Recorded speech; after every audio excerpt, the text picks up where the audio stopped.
Hello students, कैसे हैं आप लोग। उम्मीद करता हूँ बढ़िया होंगे और हमेशा की तरह पढ़ाई कर रहे होंगे। अगर पढ़ाई नहीं कर रहे हैं तो पढ़ाई को स्टार्ट कर दें। कोई हार्ड कुछ ज़्यादा है नहीं, बिल्कुल फेज़ 3 आसान सा है, एकदम इजी लैंग्वेजेस में वो चल रही है। अगर दिक्कत हो तो फ़ोन करके पूछें, अपने डाउट को क्लियर करें। तो हम लोग का जो क्लास फर्स्ट था वो ख़त्म हो चुका था और आज जो चलेगा वो चलेगा क्लास सेकेंड। ये जो डेट थी वो कौन सी डेट थी? 15/4/2020। तो क्या करना है आपको? 15 अप्रैल की नोट्स निकालनी है और उसी का यहाँ पे एक्सप्लेनेशन मैं करने जा रहा हूँ। तो सबसे पहले क्या है, जो पहला टॉपिक है वो क्या है? इलेक्ट्रिक करंट के प्रकार। मतलब क्या है? Types of electric current. अब जैसा कि हम लोग सब लोग जानते हैं, शुरू से देखते भी आए हैं कि जो करंट है वो बेसिकली दो प्रकार की होती है। एक होती है एसी और दूसरी होती है डीसी। ठीक है, तो सिंपल से इस टॉपिक्स को तो हम लोग बाद में समझेंगे। पहले आपको एक हम आपको रिकैप दे देते हैं कि एसी और डीसी में अंतर क्या होता है। जैसा कि हम लोग जान रहे हैं कि आपके जो घरों में जितनी भी बिजली की सप्लाई मिल रही है वो क्या है? एसी है। मतलब क्या है? वो अल्टरनेटिंग करंट। ठीक है, और डीसी करंट क्या है? जो बचपन में आप छोटे छोटे खिलौने से, रिमोट वाली कार से या फिर रिमोट वाली एरोप्लेन से खेले थे, वो थी आपकी डीसी करंट। करंट तो दोनों है, एक है एसी एक है डीसी। एसी मतलब अल्टरनेटिंग करंट और डीसी मतलब डायरेक्ट करंट। अब यहाँ पे सवाल ये होता है कि करंट तो दोनों है, इस्तेमाल दोनों का किस किस जगह पे होना चाहिए? एसी के जगह पे डीसी इस्तेमाल क्यों नहीं कर सकते, डीसी के जगह पे हम एसी इस्तेमाल क्यों नहीं कर सकते? तो चलिए इसको पहले समझते हैं कि इसमें एक्चुअली होता क्या है। तो सबसे पहला है वो क्या है? आपका है डीसी करंट। मतलब क्या हो गया? Direct current. तो यहाँ पे क्या लिखा हुआ है कि डायरेक्ट करंट में करंट की दिशा और परिमाण नहीं बदलते। मतलब क्या है कि जो आपका डायरेक्ट करंट है उसमें दिशा मतलब उसकी डायरेक्शन और परिमाण मतलब उसका वैल्यू वो चेंज नहीं होता है। जैसे कि यहाँ पर देख रहे होंगे आप, ये है आपका डीसी करंट। इसमें क्या है कि इसकी जो दिशा है वो बिल्कुल फिक्स है, ये चेंज नहीं करेगी। इसमें स्टेडी करंट नियमित रूप से पॉजिटिव टर्मिनल से नेगेटिव टर्मिनल में प्रवाह करती रहती है। इसका मतलब ये हो गया कि इसमें जो करंट है वो कैसे मूव करती है? पॉजिटिव से नेगेटिव की ओर। कैसे मूव करती है? पॉजिटिव से नेगेटिव की ओर। जैसे कहने का मेरा मतलब ये है कि अगर आपके घरों में कोई इलेक्ट्रॉनिक अप्लायंसेस होंगे जिसमें क्या होगा कि छोटी छोटी लगती है बैटरी, जैसे आपका टीवी की रिमोट हो गई, तो उसमें जो बैटरी लगती है अगर उसको आप देखेंगे बिल्कुल ध्यान से तो उसमें क्या लिखा रहता है? एक तरफ प्लस एक तरफ माइनस, मतलब पॉजिटिव और नेगेटिव। तो क्या होता है जब आप बैटरी को किसी अपने अप्लायंसेस में लगाते हैं तो होता क्या है कि जो करंट है वो क्या होता है? प्लस से माइनस की ओर मूव करता है, चलती है, दौड़ती है करंट। तो वही कह रहे हैं यहाँ पे कि इसमें स्टेडी करंट, मतलब स्टेडी मतलब क्या होगा? बिल्कुल फिक्स, ना कम ना ज्यादा। नियमित रूप से पॉजिटिव टर्मिनल से नेगेटिव टर्मिनल में क्या होती है? प्रवाह करती रहती है। मतलब प्रवाह मतलब क्या हो गया? फ्लो करना। क्या हो गया? फ्लो करना। जैसे सेल, बैटरी और डीसी जनरेटर। सेल कौन सी हो गई? जो आपकी हाथ वाली घड़ी में जो छोटी सी बैटरी लगी रहती है उसको हम लोग बटन सेल भी कहते हैं, तो वो सेल मान सकते हैं आप। जो आपकी रिमोट में लगने वाली बैटरी हो गई, आपकी जो सेलफोन है उसकी जो बैटरी है वो हो गई। एक्चुअली में जो सेलफोन में जो बैटरी लग रही है वो एक्चुअली में बैटरी जैसा नहीं कहते हैं, वो सब सेल कहते हैं। ठीक है, तो क्या है कि वो हो गई। फिर आपका जो है डीसी जनरेटर वो हो गया। तो क्या है कि कुछ चीजें ऐसी बनाई गई हैं जो केवल डीसी करंट के आधार पर ही काम कर सकती हैं। मतलब क्या है कि उनको चलाने के लिए एसी करंट इस्तेमाल में नहीं लिया जा सकता, केवल और केवल डीसी करंट को इस्तेमाल में लिया जा सकता है। तो वो करंट को, इसको क्या कहेंगे हम लोग? DC current. ठीक है, फिर दूसरा वाला क्या है आपका? है अल्टरनेटिंग करंट। अल्टरनेटिंग करंट क्या कहता है कि अल्टरनेटिंग करंट में दिशा और परिमाण बराबर समय के अंतराल में, क्या लिखा हुआ है यहाँ पे? दिशा और परिमाण बराबर समय के अंतराल में नियमित रूप से बदलते रहते हैं। नियमित रूप से बदलते रहते हैं मतलब क्या हो रहा है यहाँ पे कि जो आपकी दिशा है, मतलब उसकी जो दिशा है, लेफ्ट है राइट है जो भी दिशा है, और उसका जो परिमाण है, परिमाण मतलब क्या हो गया? जो उसका डायरेक्ट क्या बोलते हैं उसकी जो वैल्यू है वो क्या है कि बराबर समय के अंतराल में, मतलब क्या है बराबर समय मतलब क्या हो गया कि अगर फिक्स इंटरवल ऑफ टाइम में, जैसे क्या है कि अभी अगर चेंज की हो 5 सेकेंड में, तो अगला बार चेंज कब होगा, फिर से वो 5 सेकेंड के बाद, फिर अगला क्या होगा फिर से 5 सेकेंड के बाद, फिर क्या होगा अगला फिर से 5 सेकेंड के बाद। मतलब क्या है कि बिल्कुल 5-5 सेकेंड का इंटरवल में क्या होगा वो चेंज करते रहता है अपना दिशा और उसका वैल्यू। तो उसको हम लोग कहते हैं अल्टरनेटिंग करंट। अब क्या है कि इसकी जो फ्रीक्वेंसी होती है वो 50 हर्ट्ज होती है। 50 हर्ट्ज का मतलब क्या हो गया कि वो 50 बार अपनी जो दिशा है वो क्या करती है चेंज करती है विद इन ए सेकेंड। उसको हम लोग क्या बोलते हैं फ्रीक्वेंसी। तो यहाँ पे क्या लिखा हुआ है इसकी फ्रीक्वेंसी 50 हर्ट्ज होती है। ध्यान देंगे काफी इंपॉर्टेंट सवाल इससे एग्जाम में बनता है कि जो फ्रीक्वेंसी है वो कितनी होती है ऐसे करंट की, तो उसको क्या बोलेंगे आप 50 हर्ट्ज। जो हमारे घरों में बिजली आती है वो जनरली कितनी होती है 50 हर्ट्ज की होती है। उसकी जो अगर आप पूछेंगे उसकी फ्रीक्वेंसी कितनी है तो वो क्या कहेंगे हम 50 हर्ट्ज। तो जैसे कि यहाँ पे आप देख रहे होंगे कि यहाँ पे एक आपका वोल्टेज है और टाइम है। तो जो आपका ये वाला जो आप ब्लू लाइन देख रहे हैं ये आपका है एसी करंट और ये लाइन क्या है आपका है डीसी करंट। तो यहाँ पे क्या होता है कि जो आपका डीसी करंट है जो आपके इसको डायरेक्ट करंट कहते हैं वो क्या होता है बिल्कुल फिक्स रहती है। वो क्या होती है चेंज नहीं करती है। समझ रहे हैं वो क्या है चेंज नहीं करती है, ना तो उसकी दिशा और ना ही उसकी वैल्यू। लेकिन जो आपका एसी करंट है वो क्या होता है कि बराबर समय, जैसे कि यहां से यहां तक 5 सेकंड है तो फिर यहां से यहां तक 5 सेकंड, फिर यहां से यहां तक 5 सेकंड और फिर यहां से यहां तक 5 सेकंड। मतलब क्या है कि बराबर समय के अंतराल पे क्या होगा वो चेंज करेगा, एक बार ऊपर एक बार नीचे, एक बार ऊपर एक बार नीचे, एक बार ऊपर एक बार नीचे। तो इससे आपको समझ में आ गया होगा कि एसी करंट क्या है और डीसी करंट क्या है। डीसी मतलब क्या हो गया कि जो अपनी दिशा और वैल्यू को चेंज नहीं करेगा वो क्या हो गया डायरेक्ट करंट, और जो अपनी दिशा और वैल्यू को चेंज करते रहेगा बराबर समय के अंतराल पे। ध्यान देंगे यहाँ पे कि बराबर समय का अंतराल होना चाहिए, उसको क्या कहेंगे हम लोग अल्टरनेटिंग करंट। अब यहाँ पे चीज आप ध्यान देंगे आपकी बहुत ही मतलब इंपॉर्टेंट चीज है। अगर आपको डीसी करंट से झटका लगता है, बिजली का शॉक लगता है, तो आपकी जान जाने की संभावना ज्यादा है as compared to AC current. कारण ये हो सकता है कि जो आपका एसी करंट है उसकी जो फ्रीक्वेंसी होती है वो 50 हर्ट्ज होती है। मतलब क्या होता है कि जो साइकिल कंप्लीट करती है तो जब एक बार जब यहां से लेके यहां तक जाती है और यहां से लेके जब यहां तक फिर ऊपर नीचे चलती रहती है, तो इस समय में एक ड्यूरेशन ऐसा भी आता है जब ये जो करंट है ये क्या होती है बिल्कुल न्यूट्रल हो जाती है।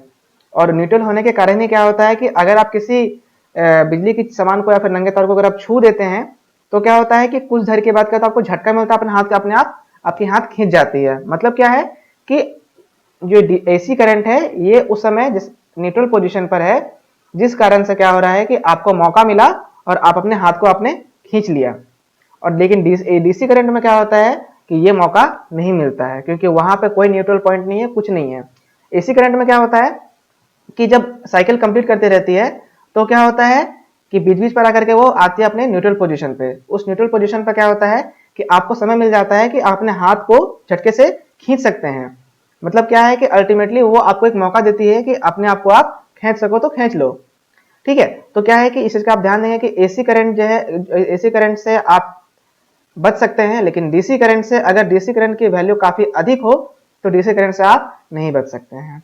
ठीक है, अब यहाँ मतलब आप ये मत निकाल लीजिएगा कि हाँ एसी करंट में तो भाई झटका लगता है, जो आपकी छोटी सी बैटरी होती है वो डीसी करंट होती है उसमें तो कोई झटका नहीं लगता है। लेकिन उसमें भी पोटेंशियल है। बात यह है कि उस पोटेंशियल को आप रेजिस्ट कर जा रहे हैं, मतलब उसको आप बर्दाश्त कर जा रहे हैं, जिस कारण से क्या है कि आपको असर नहीं पड़ रहा है। लेकिन अगर आप एक बैटरी को लेकर के केवल अपने जीभ पे उसके पॉजिटिव साइड को लगाएंगे तो आपको पता चलेगा कि हल्की सी जीभ में आपकी हल्की सी सनसनाहट महसूस होती है। रीजन क्या है कि जो आपका जीभ है वो काफी सेंसिटिव पार्ट में से आता है। तो यहाँ तक क्लियर हो गया कि एसी क्या है और डीसी क्या है। एसी मतलब वो जो आपके घरों में आ रहा सप्लाई आ रही है, जिससे आपके घर के पंखे चल रहे हैं, ट्यूबलाइट चल रही है, फ्रिज चल रही है, एसी चल रही है, वो आपकी क्या है एसी करंट है। और डीसी वो वाली करंट है जो कि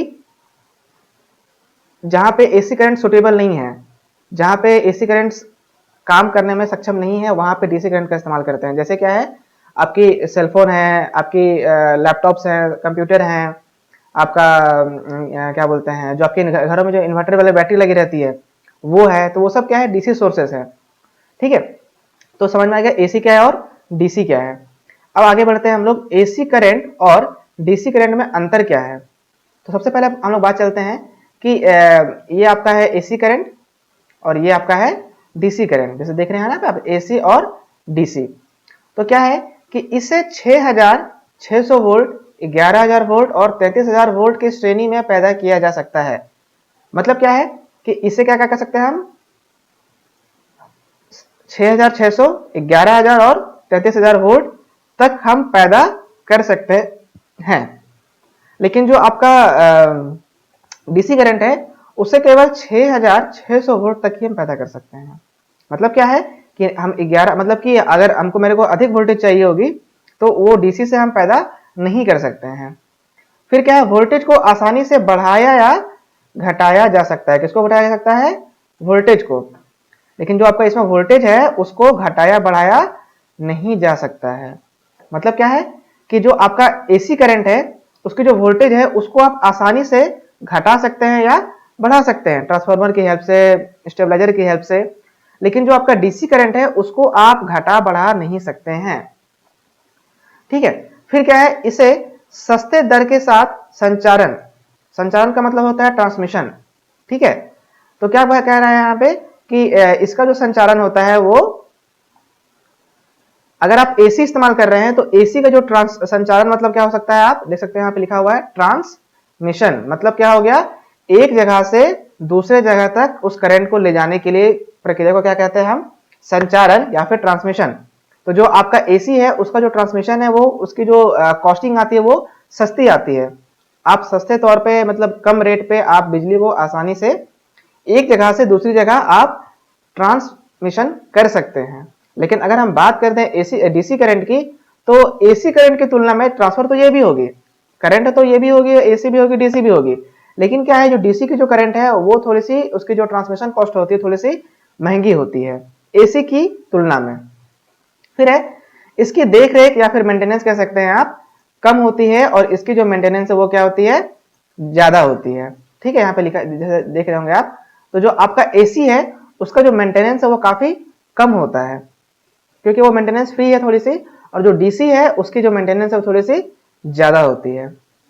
फिर है, एसी करंट में एक सिंगल अल्टरनेटर के द्वारा 50,000 किलोवाट तक की पावर उत्पन्न की जा सकती है। ठीक है, ध्यान देंगे यहाँ पे क्या क्या लिखा हुआ है कि एसी करंट जो है वो क्या है, एक सिंगल अल्टरनेटर की मदद से, और यहाँ पे क्या है, डीसी करंट सिंगल जनरेटर की मदद से 10,000 किलोवाट तक की पावर पैदा कर सकते हैं। मतलब क्या है, कहने का मतलब ये है कि जो आपका एसी करंट है, अब ऑब्वियस सी बात है कि अल्टरनेटिंग करंट है तो वो अल्टरनेटर के द्वारा ही बनाया जाएगा। अब क्या होता है कि जो एसी करंट है वो अल्टरनेटर से बनाया जा रहा है और अल्टरनेटर की सहायता से 50,000, सॉरी 50,000 नहीं है, 5 लाख किलोवाट, 5 लाख किलोवाट तक की पावर को क्या कर सकता है, वो उत्पन्न कर सकता है। वहीं अगर डीसी की बात कर दें तो ये क्या है, 10,000 किलोवाट तक को ही ये उत्पन्न कर सकता है। ठीक है, मतलब क्या है कि उसकी जो पावर प्रोड्यूस करने की क्षमता है एसी की, वो डीसी की तुलना काफी अधिक है। स्लिप रिंग्स और ब्रशेस के द्वारा करंट को प्राप्त किया जाता है। ऐसा लिख रहे हैं यहाँ पे आप, जो आप करंट जो बना लिया अल्टरनेटर से, उसको आपको लेना भी तो है ना। अब जैसे क्या है कि अल्टरनेटर में क्या हुआ, करंट तो बन गया, अल्टरनेटर में करंट कैसे बनेगा उसको आप देखेंगे यूट्यूब पे। ठीक है, कि अल्टरनेटर के द्वारा करंट कैसे बनाई जाती है, इसको क्या कहाँ देखना है आपको, यूट्यूब पे, अगर आपको देखना है तो। ठीक है, तो क्या हुआ, जब अल्टरनेटर में करंट बन गया तो क्या होता है, वो करंट क्या करता है कि स्लिप रिंग और ब्रशेस के द्वारा उसको वापस लिया जाता है। ठीक है, वापस लिया जाता कहने का मतलब क्या है कि बन तो चुका है, अब क्या है कि वहां से हमको लेना भी तो है ना। तो क्या होता है कि लेने के लिए जो साधन बनाए जाते हैं उसको क्या कहते हैं, स्लिप रिंग और ब्रशेस।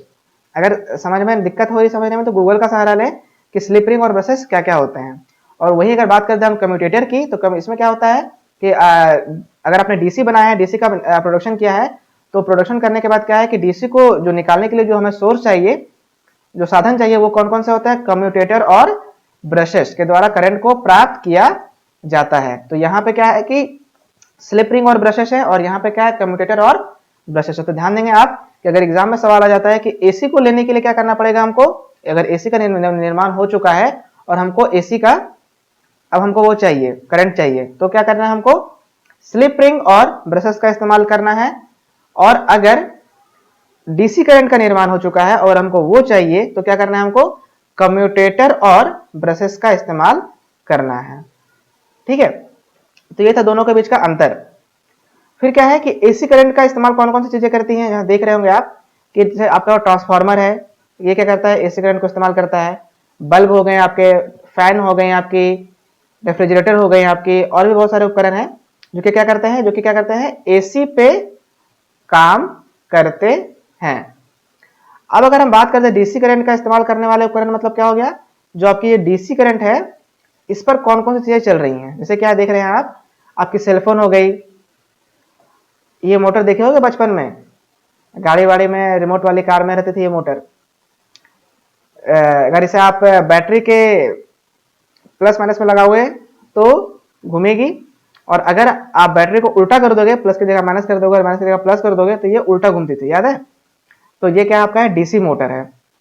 आपके लैपटॉप वगैरह हो गए, टीवी की रिमोट वगैरह हो गई, तो ये सब क्या है, ये सब ऐसे उपकरण हैं जो कि डीसी करंट पे काम करते हैं। ठीक है, तो यहां तक जो कहानी थी वो क्या थी, एसी की और डीसी की। एसी मतलब वो जो कि समय के साथ साथ अपना वैल्यू और अपना दिशा दोनों बदल रहा है, वो क्या है, एसी। और जो समय के साथ अपना ना तो दिशा और ना तो वैल्यू बदल रहा है, वो क्या हो जाएगा, डीसी। एसी वो है जो हम लोग घरों में इस्तेमाल में लेते हैं बड़े बड़े उपकरणों को चलाने के लिए, और डीसी वो है जो हमारे पास जहां पे एसी काम नहीं कर पाता है, कि जहां पे आपको उस चीज के लिए एसी की रिक्वायरमेंट काफी नहीं है, मतलब क्या है कि वो एसी उसके लिए सक्षम नहीं है, तो वहां पे क्या करेंगे हम, डीसी का इस्तेमाल। जैसे क्या है, आपके सेलफोन है, ठीक है, मोटर हो गए, लैपटॉप्स हो गए, रिमोट हो गए, तो ये सब क्या है, आपके डीसी वाले उपकरण हैं। तो यहाँ पे खत्म होती कहानी एसी की और डीसी की। अब हम आते हैं रेसिस्टेंस के ऊपर। तो रेसिस्टेंस क्या है, सबसे पहले समझेंगे। रेसिस्टेंस का मतलब होता है प्रतिरोध। प्रतिरोध मतलब उसका विरोध करना। ठीक है, प्रतिरोध का मतलब क्या हो गया, विरोध करना। ठीक है, जैसे क्या है कि एक सिंपल से आपको हम परिभाषा में बता देते हैं कि जब भी करंट किसी या फिर विद्युत बोल सकते हैं, किसी कंडक्टर से होते हुए गुजरती है, तो क्या होता है कि उसे मतलब कि हो सकता है कि कुछ देर के बाद या फिर थोड़ी देर के बाद, मतलब उसमें कुछ ना कुछ रेसिस्टेंस डेवलप होगा ही होगा, मतलब प्रतिरोध डेवलप होगा ही होगा। चाहे वो कोई से भी कंडक्टर हो, प्रतिरोध होना अनिवार्य, होना ही होना है। अब क्या है कि इस चीज को हम प्रतिरोध जो है उसको हम एक अपने आसान सा लैंग्वेज में समझाते हैं।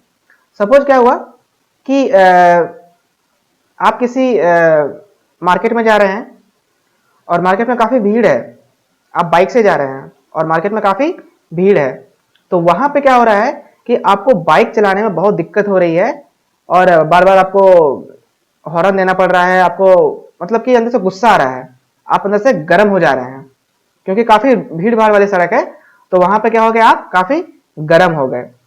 पहला केस। दूसरा केस में क्या होता है कि आप उसी रोड में जा रहे हैं लेकिन भीड़ बिल्कुल ना के बराबर है। ठीक है, मतलब भीड़ तो है लेकिन बहुत कम है, तो क्या हुआ कि आपको हल्का गुस्सा आएगा लेकिन ठीक ठाक निकल जाएंगे आप।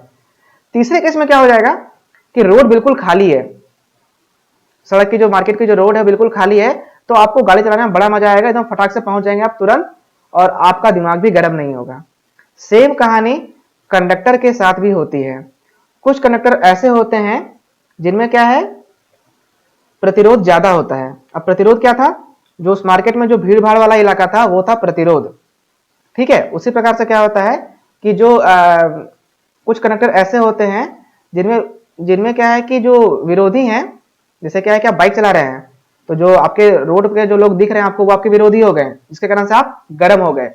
बिल्कुल उसी प्रकार से क्या होता है कि जो आपकी कंडक्टर्स होती हैं उनकी भी अलग अलग रेसिस्टेंस होती हैं, सबकी एक समान नहीं होती है। किसी किसी केस में क्या होता है, जो विरोधी होता है वो काफी ज्यादा होता है, तो वो कंडक्टर क्या होता है, बहुत जल्दी गर्म हो जाता है, जैसे क्या है हीटर का कॉइल। कुछ कंडक्टर ऐसे होते हैं जिनमें क्या है कि विरोधी तो होते हैं लेकिन थोड़े से कम होते हैं। तो उसमें क्या होता है कि गर्म तो वो भी होता है लेकिन क्या है थोड़ा सा लेट से गर्म होता है। जैसे क्या है कि आपके आयरन के वायर हो गए, ठीक है, जो इसको हम लोग बोलते हैं ना GI wire, galvanised iron wire, वो सब हो गए। कुछ कंडक्टर ऐसे भी होते हैं जिनमें क्या है कि विरोधी बिल्कुल ना के बराबर होते हैं और करंट आसानी से फ्लो कर जाती है और वो बिल्कुल भी गर्म नहीं होते हैं। जैसे क्या हो गया आपके कॉपर के वायर हो गए, एल्यूमिनियम के वायर हो गए, ये सब में क्या है कि करंट आसानी से फ्लो कर जाती है बिना किसी दिक्कत के। और ऐसा नहीं कि उसमें प्रतिरोधन नहीं है, प्रतिरोध उसमें भी है, लेकिन क्या है कि आयरन की तुलना में थोड़ा सा कम है। अगर हम बात करते हैं सिल्वर के तार की या फिर गोल्ड के तार की, तो सिल्वर और गोल्ड की जो रेजिस्टेंस है वो और कम है, उसमें से करंट क्या होगा और आसानी से फ्लो कर जाएगा बिना किसी दिक्कत के, बिना किसी विरोधी के, बिना किसी प्रतिरोध के और बिना ही किसी हीटिंग इफेक्ट के, मतलब कि बिना किसी गर्माहट के। तो जैसा कि इस यहां तक अगर आप ये चीज समझ गए होंगे कि हम क्या कहना चाह रहे हैं, तो अब आपको ये चीज समझ में आएगा। जो रेसिस्टेंस है ये क्या है, ये पदार्थ का एक ऐसा गुण है, ध्यान देंगे क्या है, पदार्थ का क्या है, एक गुण है, ठीक है, जिसके माध्यम से यह विद्युत के प्रवाह का विरोध करता है। क्या मैंने क्या बताया था आपको विद्युत के प्रवाह का विरोध करता है। जैसे क्या होता है कि आप रोड पे चल रहे थे बाइक से, लोग क्या कर रहे थे, बहुत सारे भीड़ भाड़ था तो वो आपका विरोध कर रहे थे। उसी प्रकार से क्या होता है कि यहाँ पे आपकी जगह पर ये विद्युत रहेगा और जो रोड पे आप चल रहे हैं तो क्या होगा कि ये आपका विरोध करेंगे। मतलब क्या है कि जो सुचालक है या फिर जो कंडक्टर है उसके जरिए इलेक्ट्रॉन्स फ्लो करने की कोशिश कर रहे हैं, आगे बढ़ने की कोशिश कर रहे हैं आपकी तरह, लेकिन क्या हो रहा है कि जो विरोधी है, जो प्रतिरोध है, वो आपको पीछे की ओर मतलब कि आपको दिक्कत कर रहे हैं आगे बढ़ने में, तो क्या होगा कि आप गर्म हो जाएंगे। तो क्या होता है, इससे प्रतिरोध कहते हैं, ठीक है, इसे क्या कहते हैं हम लोग, इसे हम लोग प्रतिरोध कहते हैं। मतलब क्या हुआ, करंट तो फ्लो करना चाहा लेकिन क्या है कि उस पदार्थ का ऐसा जो गुण था इसके कारण से क्या हो गया कि उस करंट को फ्लो होने नहीं दिया गया। मतलब क्या, फ्लो तो हुआ लेकिन क्या थोड़ा सा रोका गया। फ्लो ये करना चाह रहा था, ठीक है, लेकिन क्या इसे हल्का सा रोक दिया गया। रोकने से क्या हो रहा है कि ऐसा नहीं कि रुक गया, फ्लो तो हुआ लेकिन थोड़ी सी दिक्कत के साथ हुआ। इसके कारण से क्या हो गया, जिसको हम लोग क्या कर रहे हैं, रेसिस्टेंस कर रहे हैं, या फिर उसको हम कह सकते हैं प्रतिरोध, ठीक है। तो इसे आर से प्रदर्शित किया जाता है। किसे कहते जाता है हम लोग, आर से। मतलब अगर रेसिस्टेंस को हम लोग दिखा रहे हैं कि रेसिस्टेंस है तो क्या होगा, आर, और इसकी इकाई ओम में होती है और इसकी जो यूनिट है वो किस में होती है, ओम में होती है। और इसे मापने के लिए ओम मीटर का प्रयोग किया जाता है, ठीक है। तो ध्यान देंगे इस चीज का कि एग्जाम में सवाल आ सकते हैं कि इसे रेजिस्टेंस को या फिर प्रतिरोध को किसके द्वारा प्रदर्शित किया जाता है, तो आर के द्वारा प्रदर्शित किया जाता है। इसकी इकाई क्या होती है, तो इसकी इकाई ओम होती है। और इसे मापने के लिए किस यंत्र का इस्तेमाल किया जाता है, तो ओम मीटर का इस्तेमाल किया जाता है, ठीक है। तो यहां पे क्या हो गया, इसको हम लोग क्या कर रहे हैं, प्रतिरोध या फिर रेसिस्टेंस। तो इस चीज का ध्यान देंगे हमेशा कि हर धातु की अपनी अपनी रेसिस्टेंस होती है, अपनी अपनी प्रतिरोध होता है, अपना अपना प्रतिरोध होता है, किसी की कम तो किसी की ज्यादा, ठीक है। जैसे अगर आप घर में भी देखे होंगे, आपके घर में जो अगर हीटर वगैरह लगे हुए हो या फिर कोई हेयर ड्रायर है या फिर रूम हीटर है, तो उसमें एक कॉइल लगा रहता है या फिर एक फिलामेंट लगी रहती है। तो क्या होता है कि जब उसमें से करंट पास होती है तो उसका प्रतिरोध काफी ज्यादा होता है। जो हीटर वगैरह लगे रहते हैं, हीटर के जो कॉइल वगैरह होते हैं या फिर आयरन का जो कॉइल होता है, उसका जो प्रतिरोध होता है काफी ज्यादा होता है। और प्रतिरोध ज्यादा होता है मतलब क्या हुआ कि आप मार्केट में तो जा रहे हैं लेकिन आपको जो भीड़ भाड़ है वो काफी ज्यादा दिख गया, तो क्या हुआ, आप बहुत गर्म हो गए, अरे भाई गाड़ी कैसे निकलेगी, पूरा आपको गुस्सा आने लगा, आप गर्म हो गए। काहे गर्म हो गए कि जो कि भीड़ भाड़ है वो आपका विरोध कर रही है, आपको आगे बढ़ने से रोक रही है। ठीक उसी प्रकार से क्या होता है कि जो आपके आयरन सॉरी आपके जो हीटर के कॉइल वगैरह हो गए, आयरन की जो कॉइल हो गई, रूम हीटर की कॉइल हो गई, उनकी जो विरोधी होती है, उनका जो प्रतिरोध होता है वो काफी ज्यादा होता है, जिस कारण से वो गर्म जल्दी हो जाते हैं, ठीक है। देखा भी होगा जो घर में कॉइल वगैरह आता है उसमें लिखा रहता है कि उसकी रेसिस्टेंस कितनी है, जो यहाँ पे लिखा है ना आर, इसे आर से प्रदर्शित करते हैं। अगर हीटर का कॉइल है या फिर कोई इलेक्ट्रॉनिक अप्लायंस जिसमें आपका एलिमेंट लग रहा है, फिलामेंट लग रहा है, तो उसमें लिखा रहता है कि उसकी वैल्यू रहती है कि कितनी वैल्यू है, आर की कितनी वैल्यू है, किसकी कितनी इसकी जो रेसिस्टिविटी है, फिर जो उसका प्रतिरोध है वो कितना है। और क्या कहता लिखा रहेगा, सपोज 2.2 ओम 2.2, मतलब कि ओम के साथ वो लिखी हुई रहती है, और उसको टेस्ट करने के लिए क्या करते हैं हम लोग, ओम मीटर का इस्तेमाल करते हैं। तो यहाँ तक हमने क्या समझ रखा है, आज हमने क्या क्या पढ़ लिया, हमने आज क्या क्या पढ़ लिया है। तो एसी और डीसी करंट के बारे में पढ़ा हमने कि डीसी करंट क्या होता है और एसी करंट क्या होता है, ठीक है, और इन दोनों में अंतर क्या होता है, और इसके साथ साथ कौन कौन से उपकरण थे जो कि एसी में इस्तेमाल हो रहे थे और कौन कौन से उपकरण थे जो कि डीसी में इस्तेमाल हो रहे थे, और इसके साथ साथ जो आपका रेसिस्टेंस है, जो प्रतिरोध है, उसे क्या कहते हैं, उनका इस्तेमाल क्या होता है, उनकी एप्लीकेशन क्या होती है, उसका वास्तविक जिंदगी में महत्व क्या है। तो यहाँ तक आज के लिए रहने देते हैं, और अगली क्लास में हम शुरू करेंगे लॉज ऑफ रेसिस्टेंस। दिख रहा है ना आपको, लॉज ऑफ रेसिस्टेंस, ये क्या है हम नेक्स्ट क्लास में शुरू करेंगे। तब तक के लिए जितना भी चीज़ें मैंने बता रखी हैं आपको, उनको पढ़ें, समझें, गूगल का, यूट्यूब का सहारा लेना ना भूलें, उनकी हेल्प लें, कुछ एक्स्ट्रा समझने की कोशिश करें, और अगर कोई दिक्कत आती है तो फिर आप हमसे संपर्क करें। तो फिर आज के लिए इतना रहने देते हैं, मिलते हैं फिर अगली क्लास में। Thank you.